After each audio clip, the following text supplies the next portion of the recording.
Welcome to Arts in Focus. I'm Emily Henry. When you visit theme parks and zoos, chances are you don't give much thought to how the atmosphere is created. That's exactly how our first guest, Steve Perry, has spent his career, traveling the country to help make the aesthetic fit the environment. My name is Steve Perry. I'm an exhibit fabricator, theming artist, a lot of stuff that I do. Everything from painting murals to sculpting trees to building rocks. Anything you can think in the theme park industry is kind of stuff that I do. The term in the industry is a scenic artist, and that can be a very widespread term depending on what you do. That means that you can come in and take any type of space and theme it to any particular theme. Whether it's a nautical theme, a beach theme, a city theme, you can go through and basically take that space and create an illusion. It actually started as a young kid. I loved playing in the sandbox. You know, Steve, go out, go play, and they'd send me outside and I'd go straight to the sandbox and I'd spend there for hours and just the imagination just sat there and start playing with cars and creating whatever it is in your head, and just you sit there and play. I was always kind of in the art area, whether it was in high school. I loved art class. It's the one class that I kind of just excelled in and look forward to going to. As I got older, I got involved doing theming with the local churches and stuff, Easter plays and stuff. I think that was the first time I kind of got drawn into more exhibit rather than taking something on paper. It's like now we're working in more of a three-dimensional, big scale. And that was kind of the first step. And from there, it's grown to traveling to all over the US, from Las Vegas to Disney to Universal. It really started at church, you know, doing Easter plays. There's one particular point as we were working on an Easter play, I was doing a lot of stuff and I was enjoying it. And for whatever reason, we got a big chunk of styrofoam. And we were trying to make rocks and we were trying a bunch of techniques. And it wasn't until we started cutting up these rocks and it's like, wow, you know, maybe there's something to this. And from there, it kind of like grew to, okay, I'm gonna go art, you know. And I started college. The original idea with college is I was going for computer animation. And I really wanted to do the Disney Pixar movies. And so I went to St. Francis and got enrolled in their program. And I loved the program, but I found real quick the personality wasn't me. You kind of got to have that personality that you're willing to sit in front of a computer for 11, 12 hours. That's your job, and just do it. And there's aspects of it that I absolutely love doing.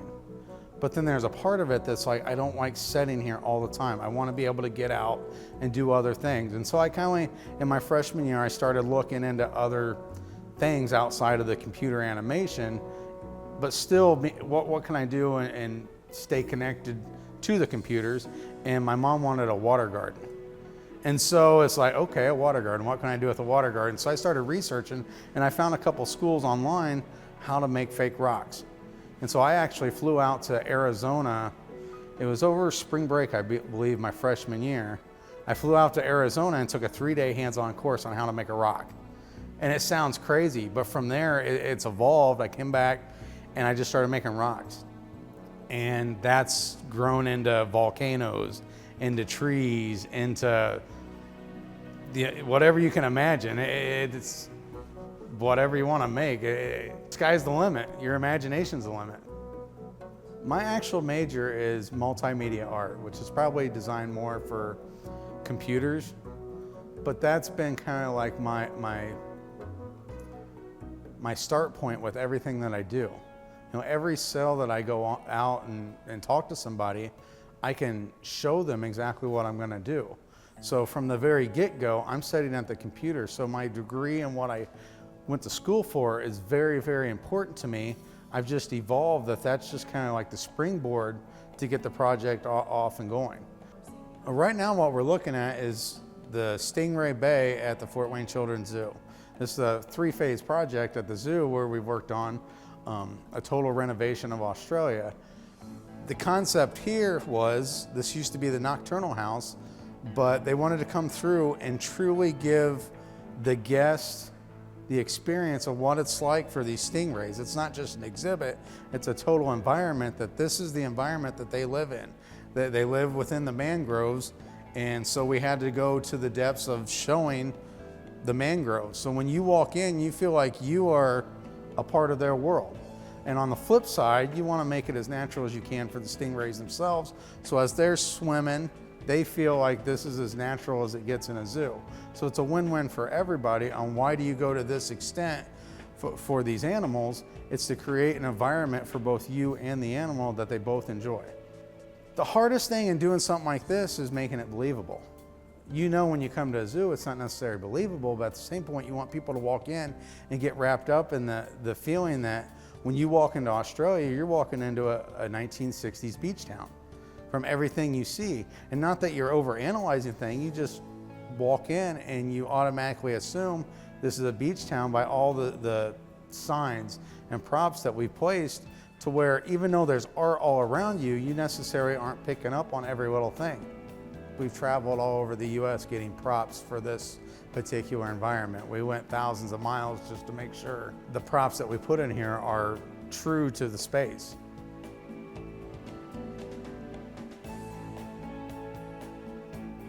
Every brick in this facility is hand painted. That we went to painstaking time and effort to make sure that we got it right, that it looks very old, that it looks very vintage. To go through and create rusty old signs that are brand new, but we wanted them to look true and look time appropriate. So we went through and we created this old three-dimensional rust sign that says The Reef. It pops off the building as you walk through, even to the point that rust is running down the face of the building. We wanted to tie it all in, so when you walk in, it all feels real. The wood beams as you walk into the Reef, they're all concrete carved. The bricks are all fake. The grout's falling out and it looks like it's old and falling apart, but it's brand new. It looks perfect to the industrialized look that we're going for. The same thing in here. When you walk in here, you know you're at the beach, but you're not getting wrapped up necessarily in the mural and the tree, because you got stingrays right in front of you. But it just feels so natural as you look around that this is pretty cool. This is what it would be like if I was at the beach today walking around stingrays. That's been the greatest change, I guess, in zoos today, is they've really made the push to give more of a naturalistic setting for their animals. So it's good for the animal and it's good for the consumer. These trees were a challenge. We had to find something that's going to withstand in salt water. So the top parts of these trees are actually fabricated up in Minnesota. They're a typical silk plant. But everything below the root line is all hand sculpted PVC and has a special epoxy that goes over it, and we painted it. That way it holds up in the salt water, but it gives the illusion of these mangrove trees and also gives an environment pleasing to the stingray. So we did as much as we could to give that, within this small space, this big environment. You know, the same thing of trying to, if you look in the background, how do you make a three-dimensional setting move into a two-dimensional space and make this infinity type wall? So it was quite the challenge, but we did a great job with our architects, our contractors, our mural artists that we had come in and help do that. It really is. It's a big team that comes together. I've always just looked at it that there's a lot of people that come together to make the cake, and I've always just been the one who gets to put the icing on. So I couldn't do it without all the other contractors. It's been a privilege to work with a lot of the guys that I have, especially here at Fort Wayne. It's been a real good team that the directors put together, but it's definitely something that as you're walking through, if you can take time to appreciate all the work that not just me, but everybody's actually put in to create an environment that you may love or your kids may love. So I hope everybody enjoys it. I got a lot of other projects going on right now at the Botanical Conservatory. I'm doing a lot of a large rock job, artificial rocks over there. That particular project, they're wanting to do some changes in some of their planting areas, and they're up against some different challenges where they're wanting to bring in some rather large boulders inside their planters, but because of the way it was built, they can't really bring in a 6-7 ton rock and just place it. So the alternative is, let's just make a rock. We can make a 10-foot by 10-foot boulder that weighs a fraction of what an actual boulder would be, but yet has the same aesthetic qualities of a natural boulder. So we're doing about 30 boulders over there. That's roughly, within the next couple months, that'll be opening up. But a lot of the zoological and theme stuff, it's how do you take problems like that and create an environment where you can't have a real tree in saltwater, but you still want to have a tree, so you got to think about all these problems. How do you create, in the reef over there, how do you create a industrialized warehouse with an aquarium in it?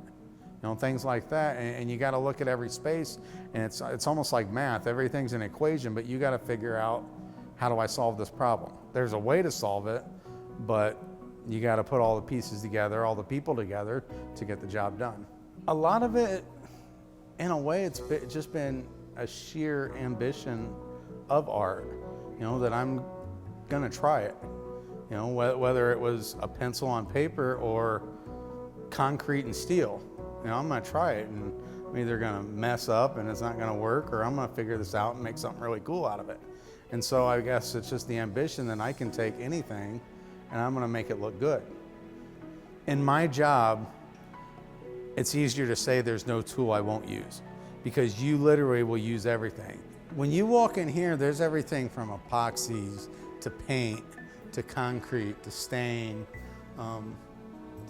wood. There's so many textures. We repurposed the siding up top there from old barns to keep the rust look.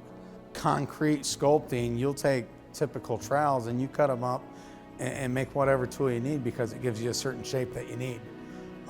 I've taken, when making rocks, I've taken salt, chunks of salt, and thrown into the rock just to get a desired texture. We use trash bags for textures. I guess as an artist, that you never know what you could use or what could be a texture.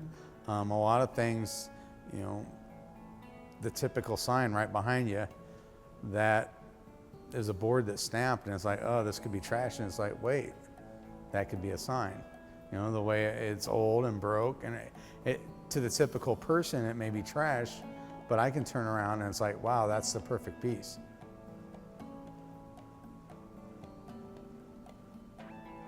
I absolutely love what I do. I wouldn't trade it for the world. It's allowed me to go chase a dream. It's allowed me to keep playing in a sandbox. And 30 years later, I'm still playing in a sandbox. So it's been very fun being able to continue to create. It's nice to stand back and in the shadows and kind of see people appreciate the stuff you do. So that's been very nice. It's one of the joys of being a scenic artist is you bust your butt and create these illusions that people absolutely love, but they never really think about the person that made it. They just kind of accept it. So part of the excitement is seeing kids go stand in the shark and get their pictures taken. The excitement they get from that. To be able to see people walk through here and their eyes just light up because they don't get to see this every day. So that's probably the biggest joy of being a scenic artist that I've just enjoyed doing over the years, and hopefully another 30 years, we'll see. Steve Perry's studio is here in Fort Wayne. For more information, he can be reached at 260-422-2632.